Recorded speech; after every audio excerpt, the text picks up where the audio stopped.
Welcome to today's episode of the Epic IEP.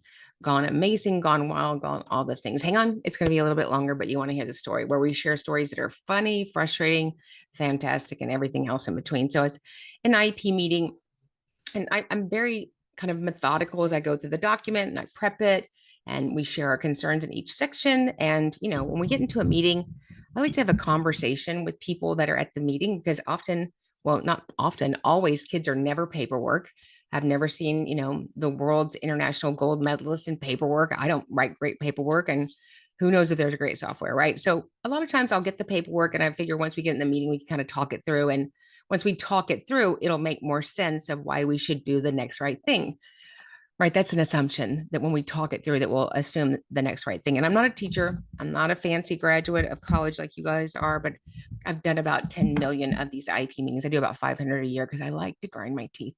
And here's the great thing about an Epic IEP meeting: no matter what meeting you're in, make sure that you're learning from it, whether it's good, glorious, gangster, right? You're going to be learning something from it.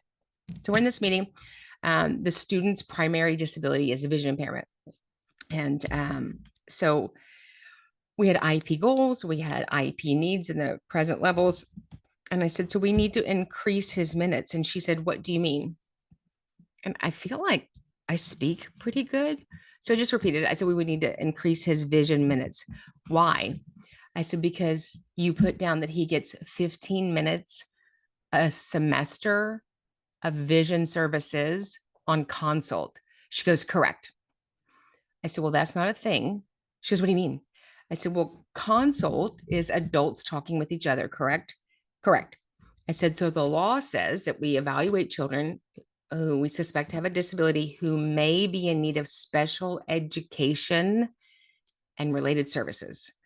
So he would need the service. And she goes, well, I've already calculated it. I said, you've already calculated? She goes, yes. I said, and you're a CTVI? You're a certified teacher of the visually impaired? And she said, yes. I said, well, do you agree that based upon his eligibilities, he's been in school since he was 3, he's in 3rd grade now. Do you agree that he has a vision impairment and he meets the state criteria for a vision impairment and would be in the need of services of a certified teacher of the visually impaired? She goes, correct. Okay, I'm trying to walk through this. And I said, okay. She said, but I calculated it. I said, what do you mean you calculated it? She goes, this right here. And she holds up this piece of paper. Are you guys familiar with this? It's called the VISIT. It's an acronym. I think it's VSST. There might be another I in there, but it really is. It's a functional page that we take data and get input from several people on several different areas to determine what the student needs as a related service for vision services. I said, well, the number can't be 0, because if it's 0, we would have to DNQ him. She goes, why? Because you're not giving him services, right? So if you have a disability and you're in need of special education, then we have to give you special education. And if you don't have any minutes, how can you be tracking his goals? And she goes, I can still track them. I can talk to the teacher. And this went on and on and on. And so sometimes when you're not making any progress in a meeting, you have to do what?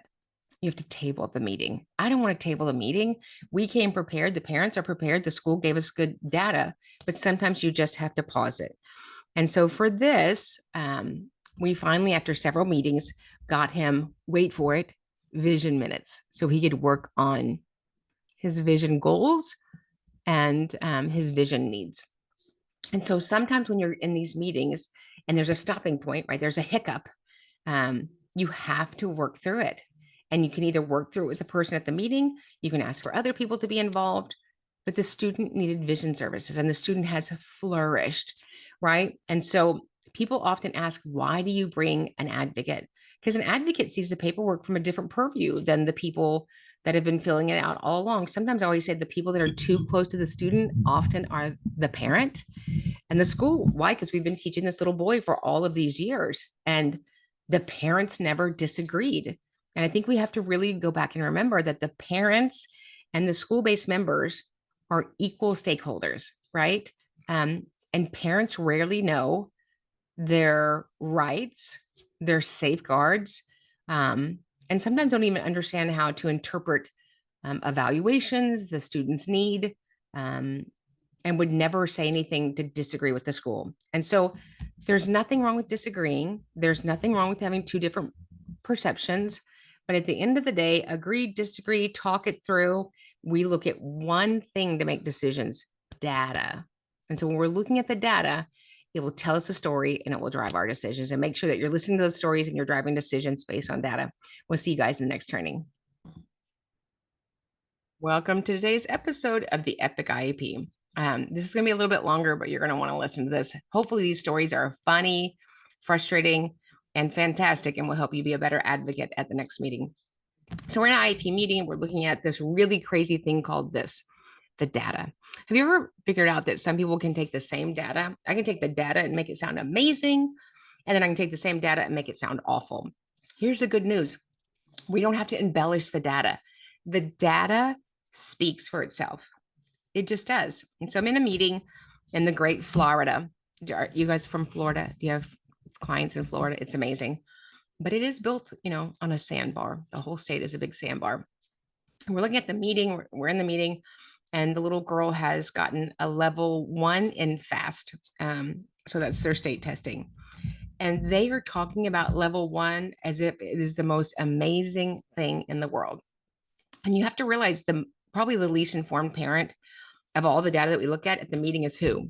It's the parent, right? That's not, unless they're educators and they're diagnostic professionals, they may not understand what the data means. And we just run through these meetings and we say things really fast and we talk about Lexile and MAPS testing and NWE and we got to slow it down and look at the data in a way that's understandable for people, right? So she's running, level 1, level 1, level 1. And so I like to ask clearer questions because I'm not a fancy college graduate like everybody else. And I want the information to be understandable by everybody sitting in there. And while case law calls parents experts, they're probably not experts in special education paperwork or school testing. And so I said, so you said level 1. She goes, it's not bad. It's not bad. I said, can you give me the percentage? And she said, it's in the 12th percentile. We have to tell parents and tell each other, and the parents tell the staff, we have to look at the data in a way that's understandable by all parties, right? And as an advocate, sometimes I got to slow down. We're like BIP, ESY, PCS, all those things that we say, we need to make sure at the meeting that we're talking about the data in a way that everybody can understand. So what I do is I'm not a big fan of numbers, and well, I'm a big fan of numbers, but we say the Lexile is 758 and her, her Colgat was 922. None of that means anything to most of the people at the meeting. Talk about the data in percentages, right? And she was saying, this is not bad. It's not bad. I said, well, she's in the 12th percentile. Mm-hmm. And so I just said, if you were in the 12th percentile of paying your rent, you would be homeless. If you were in the 12th percentile of coming to the school as a teacher, you would be jobless. So we have to talk about the data in a way that even if it's uncomfortable, that we all understand so that we can make decisions based on the student's unique circumstances and write an Epic IEP to enable them to make progress in light of their circumstances. If we don't talk about the data in the whole truth, we are doing a disservice to the teachers, to the professionals, to the principal. We've got to talk about the data in a way that we all understand the unique circumstances of this kiddo. So keep being amazing. We'll see you guys in the next training. Welcome to today's version, today's episode, today's ongoing saga of the Epic IEP. And this is going to be a little bit longer, but you're going to want to hear this because I want you to have this information so that you can pivot in meetings. Sometimes this information is fun. Sometimes it's frustrating. Sometimes it's fantastic. I think it's a little bit of all. So let's talk about it. So we're in an IEP meeting talking about the students' needs, and everything's going fine. I think people always say the meeting's going fine until we disagree, until the parent disagrees with the school. Can I just ask you, just for the school-based members, why is it wrong if the parent disagrees with the school? I mean, really, I want to know that answer. Why is that wrong? Why do you get upset that the parent disagrees with something at the meeting? Like, there's no other place in our life that we would get upset if I was having a meeting with another human and somebody disagreed with me. And here's what we often do at schools that we should probably stop saying, even if you feel it. I feel lots of things at meetings I don't say, but don't say it. You know why? Because it's going to be in the notes. It's going to be in the case conference. It's going to be on the recording, and it doesn't look good, right? And so we're in a meeting, we're going along, working through things, and we get to an area of the IEP that we just can't agree on. And it's actually something pretty important. But when you agree to IEP goals, we were talking about annual IEP goals. It says the annual IEP goal, and it says two things under it. It says implementer, and it says evaluation method. And so the school had put special education for the IEP goal implementer. And I said, we would want that to say general ed too, because she's in general ed for that. And they said, no. What do you mean, no? We haven't gotten to the schedule of services, but for now, we're only going to put special ed, and we'll just come back to that. So here's what you need to know. The reason that we have a document, an Epic IEP, is because we're obligated to implement it.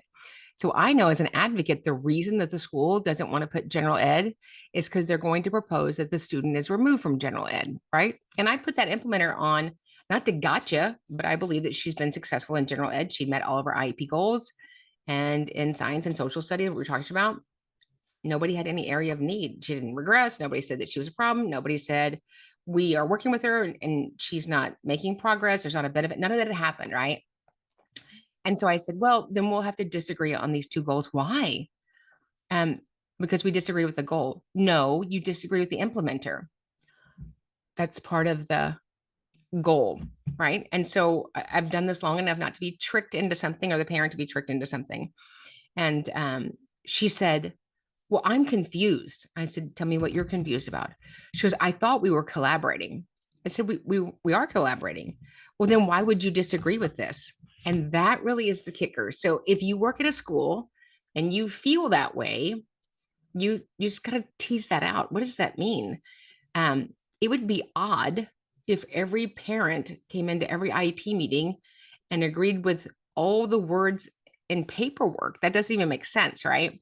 And so I just want, as school-based members, and you guys are amazing, let's not say that. Even if we feel that way, let's not say that.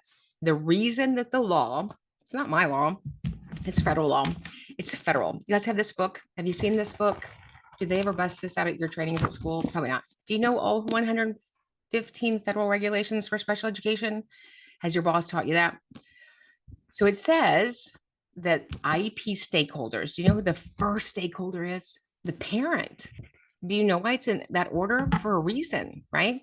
And so don't say in a meeting, you guys, I thought we were going to collaborate, which is really code for you saying, I thought you were going to agree with me for everything, right? And so that's manipulation. So I want to remind all of us, we've all been given in IEP meetings the gift of persuasion. Everybody at the meeting has the gift of persuasion, the advocate, the parent, the evaluators. Let's make sure that we're not using that gift to manipulate instead of persuade. So keep doing great things. We'll see you guys in the next training. Welcome to today's episode of the Epic IEP, where we share stories that are fun, frustrating, and fantastic. And this is going to be a little bit longer, but listen to this because you're going to run into this.